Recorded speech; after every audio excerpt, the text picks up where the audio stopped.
Hey everyone, hope you guys are doing great. Just want to do a little video. I think we got all the video kinks worked out from last week. For those of you who are new to the student ministry, or maybe you just forgot from last December, I really wanted us to start off the year and continue through the course of the year, doing just about a 5 to 10 minute max training video every week. Sometimes we're going to be talking about some core vision of Pine Lake and of the student ministry. Other times we're going to be talking about maybe best practices and some training stuff as we're preparing for the new facility, but also just ministry in general. I think this would just be great times for us to come together in the middle of the week and continue to develop ourselves. And I really want you to take this time seriously. Grab a pen, grab a piece of paper and your Bible, and just kind of be ready to glean everything that God has for us. And this week I wanted to give you guys something that I think will be both encouraging, but also just some tips and some tools. I know that you guys probably all know that, like me, that we've got a lot of students in our ministry right now that are struggling. Some are family issues and things that they really can't control. Other students are really just struggling with temptation and with some different things going on in their lives, giving in to some different things, and we've seen it, on Twitter, on Facebook, or we just have heard stories from them. I mean, I was chilling out after our start of our hookup series here this past Sunday night, and I'm in Nukes and just chilling, and one of our guys was like, he pointed to the cashier and was like, "Hey, hooked up with that girl on Friday. This is a good time for this series for me." And you're just like, oh man, that they're just got a lot of students who are just struggling and who are really giving into sin a lot. And I know this can be very hard on you. It's hard on me. It can make you feel like, oh man, we're just not getting through and it's a waste. It can also make you just want to grab these students sometime and strangle them. And I just wanted to give you an insight based on the Gospels that I think, first off, I wanted this to be an encouragement for you. When you look at the Gospels and you look at the disciples, it seems like the disciples are just perpetually screwing up, or really they kind of have this cycle where it seems like for a while they're doing well. They'll go out and they'll preach the gospel, they'll heal people, which, I mean, as much as we want to make fun of the disciples sometimes, when was the last time we healed anybody? So they're healing people, things are going great and everything like that, but then they'll do other times where they'll just say the stupidest things, and they just don't seem to get it at all. In fact, throughout the entire Gospels, they just seem to really not get it a lot. But then it really enlightened me a few years ago to know something, and that's that most scholars believe that the disciples were all teenagers except for Peter.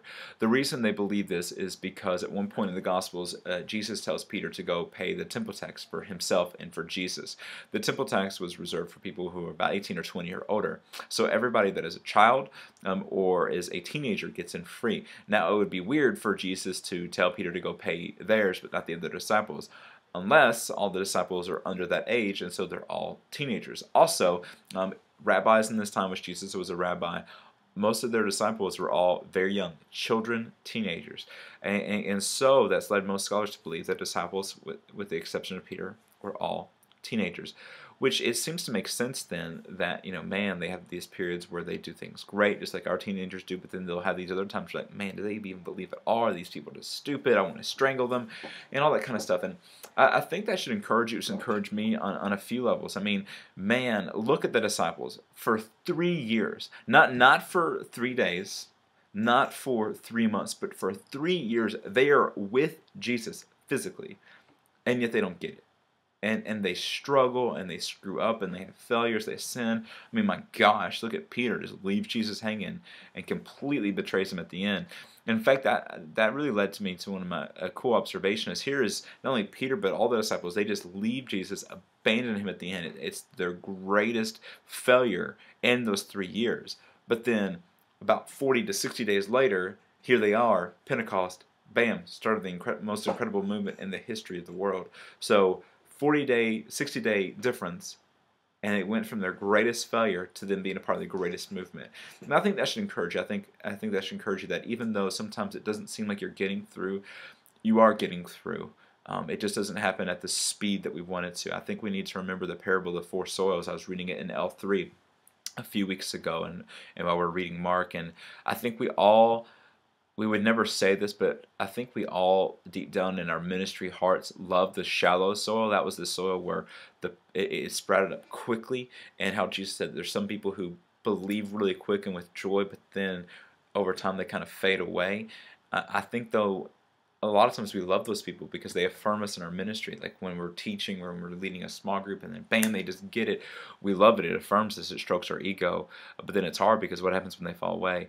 I think we need to remember that the good soil, the soil that produced fruit, it was only by persistence and perseverance. In other words, it happened over a long time.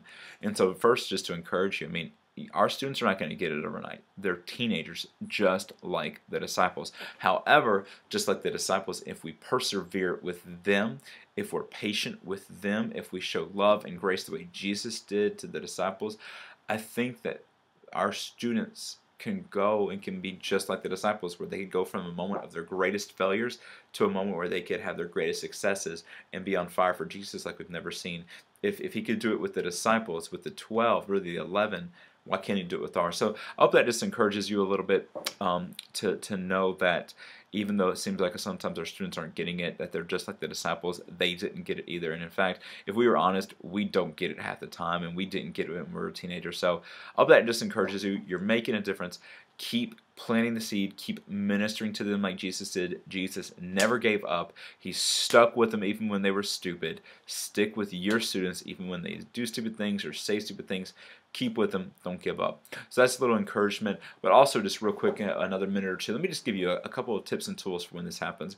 I would tell you two things. As a leader, especially if you're the small group leader of a specific person who is struggling openly and who you know is just struggling with some kind of sin, you need to lead them with grace and also lead them with challenge. Lead them with grace.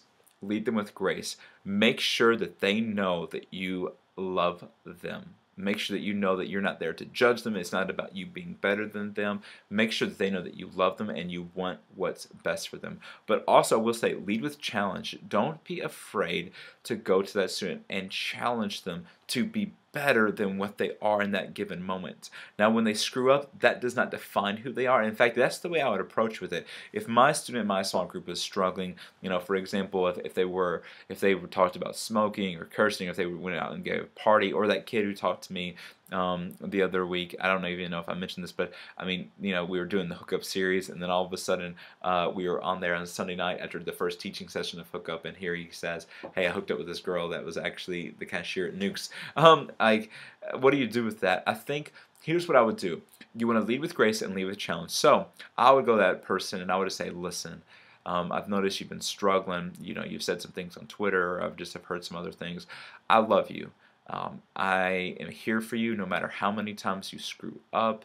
I'm here for you no matter how many times you sin, no matter how many times you fail. At the same time, because I love you, I want to challenge you to be better than what you are right now, than what you're being right now. I see potential in you. I see amazing things in you. And you are better than these things, man. You're better than them. So don't cast judgment down on them. Don't say, oh, you're off or you're being stupid. Just say, listen, I love you. Because I love you, I've got to say these things. Now, you could say that and they might still come back at you. Teenagers, their conception of love is if you challenge them at all, they think you don't love them. So you might just have to deal with that. But lead with grace. Show them grace. Show them grace. They're teenagers. They're going to screw up. But also lead with challenge. And let me just end with this. I think this will just be good framing our ministry going forward. I know and I lament the fact that many of our students are out partying on Fridays and Saturdays and then at our church on Sunday nights with us. I hate that. I wish it wasn't that way, but it is. And here's what I know. I would rather them be out partying Friday, Saturday night and be with us on Sunday, even though it's hypocritical, even though it's two-faced, than them to be out partying Friday and Saturday night and not be anywhere on Sunday. Do you see what I'm saying? I would rather deal with the messiness of trying to walk them through getting away from that other scene and being in Christ, devoted to Christ, than for us to make this a place where those people aren't welcome. Because this is the place, Pine Lake is the place, Sunday night is the place, that's the place where they need to be most. And so we're just going to have to walk through that together. I know that's tough, but here's the deal.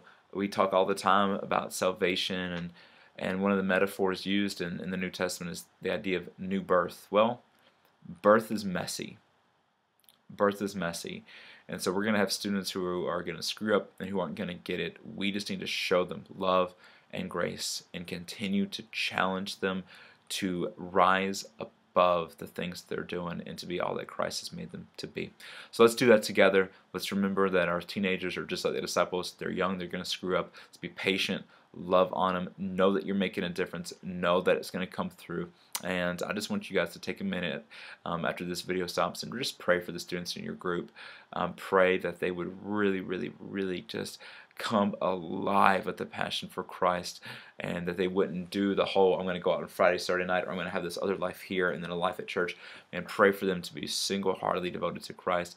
And then pray for yourself that you would have the patience and the perseverance to continue to minister to them, knowing that you're making an impact. Thanks, guys, and I'll see you this weekend. Bye.